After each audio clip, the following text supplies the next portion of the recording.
My name is Lisa Lister. I'm the regional director for the Yorkshire PM Forum Committee, and I'm delighted to have you all here today.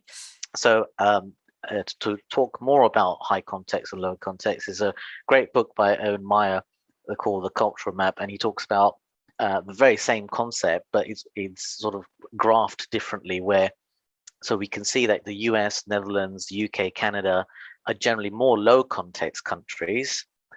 This is obviously a generalization. I mean, not everyone in that country will be communicating in that way, but there will be obviously certain traits, trends, generalizations that we can make, and observations that hold true over a large group of people, a large sample size. Japan. So Schindler is a Swiss lift maker, and about 10 years ago, they encountered quite a few problems because they were not able to correctly observe Japanese media culture or Japanese culture surrounding apologies and accepting responsibility. So what essentially happened was one of their lifts malfunctioned, somebody was injured, but it was not down to them directly, it was down to I think another servicing company.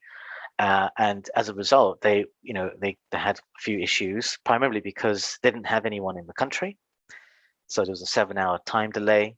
They were not part of any Japanese media press clubs, which is a very important part of the media landscape in Japan, in that they did not have a sort of a good relationship with any journalist who might be able to help them, really. So in the West, really, you don't really need to have that. You can literally just call up a newspaper and ask to speak to someone if you're in the paper, and you can offer your sort of input there. But in Japan, it's not done that way. It's done in a completely different way, and they were not aware of that. And the sort of most important quote here is from Mr. Schindler himself, and he observes, genetically, Westerners are pre-programmed not to apologize unless you are guilty. And it was the fact that they refused to apologize which led to much of the issues that they sort of received. How can we be better prepared?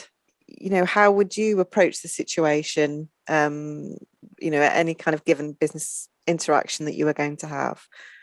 Yeah, that's a fair point and a good question as well. I think in terms of preparation, I think knowing who you're talking to, and I think that's more than just the basic research about the type of company, the clients, how they conduct business, where their revenue streams are, or anything like that. But try to understand them as a person, the actual person that you're pitching to or you're interacting with. Try to empathize with their situation. It may seem from a distance that they're very confident and very powerful, and they know what they're doing and they've got everything under control. But again, that could just be a sense of a persona that they've created to make themselves not lose face in front of their company or staff. And